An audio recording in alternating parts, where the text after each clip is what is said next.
जय श्री गणेश। कुमार कार्तिकेय और तारकासुर का भीषण संग्राम। कार्तिकेय द्वारा तारकासुर का वध और देवताओं द्वारा दैत्य सेना पर विजय प्राप्त करना। सर्वत्र विजय उल्लास। देवताओं द्वारा शिवा शिव तथा कुमार की स्तुति। ब्रह्मा जी बोले, शत्रु पक्ष के वीरों का नाश करने वाले कुमार कार्तिकेय ने इस प्रकार वीरभद्र को तारकासुर के वध से रोककर शिव जी के चरण कमलों का ध्यान कर स्वयं तारकासुर के वध की इच्छा की। विशाल सेना से घिरे वे महा तेजस्वी एवं महाबली कार्तिकेय गरजने लगे और क्रुद्ध होकर तारकासुर के वध के लिए उद्यत हो गए। उस समय देवताओं, गणों एवं ऋषियों ने कार्तिकेय का जय जयकार किया और उत्तम वाणी से उनकी स्तुति की। इसके बाद तारकासुर तथा कुमार का अत्यंत दुस्सह समस्त प्राणियों को भय देने वाला एवं महाघोर संग्राम होने लगा। हे मुने, दोनों वीर हाथ में शक्ति नामक अस्त्र लेकर परस्पर युद्ध करने लगे।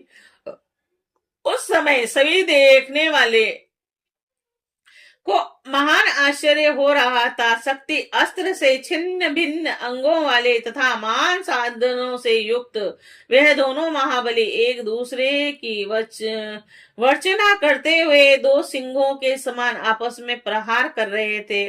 दोनों बेतालिक खेचर तथा प्रापत नामक युद्ध विधियों का आश्रय लेकर शक्ति से शक्ति पर प्रहार करने लगे और महावीर, महाबली एवं पराक्रमी वे दोनों ही एक दूसरे को जीतने की इच्छा से इन युद्ध कलाओं से अद्भुत युद्ध कर रहे थे। रण विद्या में प्रवीण वे एक दूसरे के वध की इच्छा से अपना पराक्रम प्रदर्शित करते हुए शक्ति की आराधना धाराओं से युद्ध करने लगे।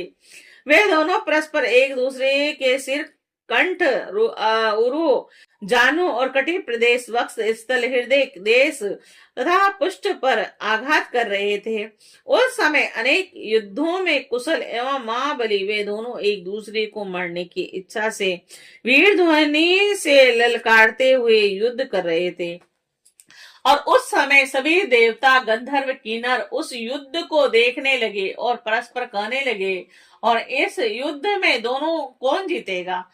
तब देवताओं को सत्तामना देते हुए आकाशवाणी हुई और इस युद्ध में वह कुमार तारकासुर का वध करेगा। और हे देवगणों, आप लोग चिंता न करें, सुख पूर्वक रहें। आप लोगों के लिए शिवजी पुत्र रूप से स्थित हुए हैं।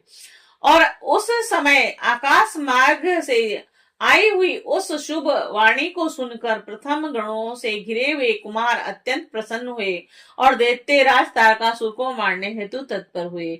और उसके बाद उन महाभाव ने क्रोधित होकर तारकासुर की छाती में उस शक्ति नामक अस्त्र से बलपूर्वक आघात किया। तब दैत्य श्रेष्ठ उस तारकासुर ने भी उस शक्ति का तिरस्कार कर अत्यंत कुपित होकर कुमार पर अपनी शक्ति से प्रहार किया।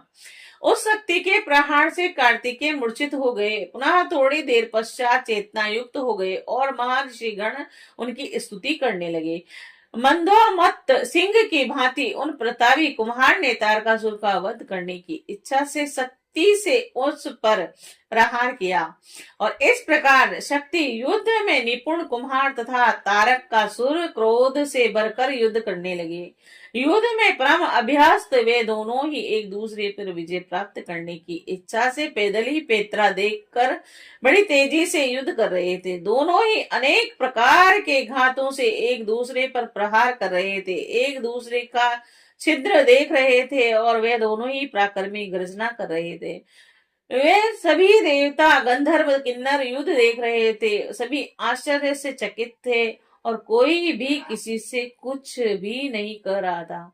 उस समय पवन का चलना भी मंद हो गया था और सूर्य की क्रांति फीकी पड़ गई थी और पर्वत एवं वन काननों सहित सारी पृथ्वी कांप उठी। इसी बीच हिमालय आदि सभी प्रमुख पर्वत स्नेह विभूतित होकर कुम्हार की रक्षा के लिए वहां पहुंचे। तब शंकर एवं पार्वती के पुत्र कार्तिकेय ने उन सभी पर्वतों को भयभीत देखकर समझाते हुए कहा। कुमार बोले, हे महाभाग पर्वतों, आप लोग खेद मत करें और चिंता मत करें, आप सभी के देखते देखते इस पापी का वध करूंगा। इस प्रकार उन्होंने पर्वतों, गणों और देवताओं को ढांढस देकर गिरजा एवं शंभु को प्रणाम करके अत्यंत देवी पे मान शक्ति को हाथ में लिया, और उस समय तारक को मारने की इच्छा वाले शंभु पुत्र महावीर महाप्रभु कुमार हाथ में शक्ति लिए हुए उस समय अद्भुत शोभा पा रहे थे। और इस प्रकार शंकर जी के तेज से संपन्न कुमार कार्तिकेय ने लोक को क्लेश देने वाले उस तारकासुर पर उस शक्ति से प्रहार किया। तब सभी असुर गणों का अधिपति महावीर तारक नामक असुर सहसा छिन्न भिन्न अंगों वाला होकर उसी क्षण पृथ्वी पर गिर पड़ा। एवं उन्हें कार्तिकेय ने इस प्रकार उस असुर का वध किया, और वह भी सबके देखते ही देखते वहीं पर लय को प्राप्त हो गया। महाबलवान तारक को रणभूमि में गिरा हुआ देखकर वीर कार्तिकेय ने पुनः उस प्राण विहीन पर प्रहार नहीं किया, और उस समय तारक नामक महाबली महादैत्य की मृत्यु हो जाने पर देवगणों ने असुरों को विनष्ट कर दिया, और कुछ युद्ध में भयभीत होकर हाथ जोड़ने लगे। कुछ छिन्न भिन्न अंगों वाले हुए, और हजारों दैत्य मृत्यु को प्राप्त हो गए। शरण की इच्छा वाले कुछ दैत्य हाथ जोड़कर रक्षा कीजिए ऐसा कहते हुए कुमार की शरण में चले गए। कुछ मारे गए, कुछ भाग खड़े हुए, कुछ भागते समय देवताओं के द्वारा मारे जाने से पीड़ित हो गए। जीने की इच्छा वाले हजारों दैत्य पाताल लोक में प्रविष्ट हो गए, और कुछ दीनता पूर्वक निराश होकर भाग गए। हे मुनीश्वर, इस प्रकार संपूर्ण दैत्य सेना विनष्ट हो गई, और उस समय देवता तथा गणों के भय से कोई भी असुर वहां रुक न सका, और उस दुरात्मा के मारे जाने पर सभी लोग निष्कंटक हो गए, और इंद्र आदि वे सभी देवता आनंद मग्न हो गए। और इस प्रकार विजय को प्राप्त करने वाले कुम्हार कार्तिकेय को देखकर सभी देवता एक साथ प्रसन्न हो उठे, और सारा त्रिलोकी महासुखी हो गया।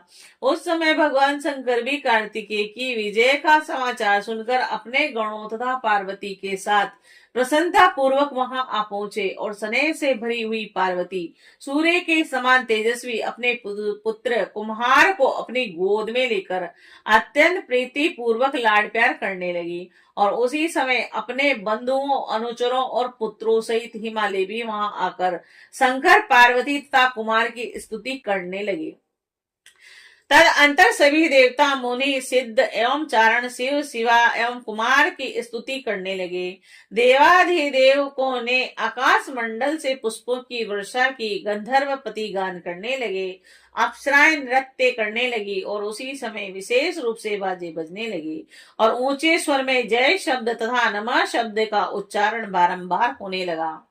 तब मेरे साथ भगवान विष्णु विशेष रूप से प्रसन्न हुए, और उन्होंने आदर पूर्वक शिव, शिवा एवं कार्तिकेय की स्तुति की। इसके बाद ब्रह्मा, विष्णु, इंद्र आदि देवता, मुनि और अन्य लोग कुम्हार को आगे कर प्रेम पूर्वक उनकी आरती उतारने लगे। उसी समय गीत बाजे के शब्द से तथा वेद ध्वनि के उद्घोष से महान उत्सव होने लगा, और विशेष रूप से स्थान स्थान पर कीर्तन होने लगे। उन्हें उस समय प्रसन्न समस्त देवगणों ने हाथ जोड़कर गीत वाद्यों से भगवान शंकर की स्तुति की, और उसके बाद सबके द्वारा स्तुति तथा अपने गणों को गिरे हुए भगवान रुद्र और जगत जननी भवानी के साथ अपने निवास स्थान कैलाश पर चले गए।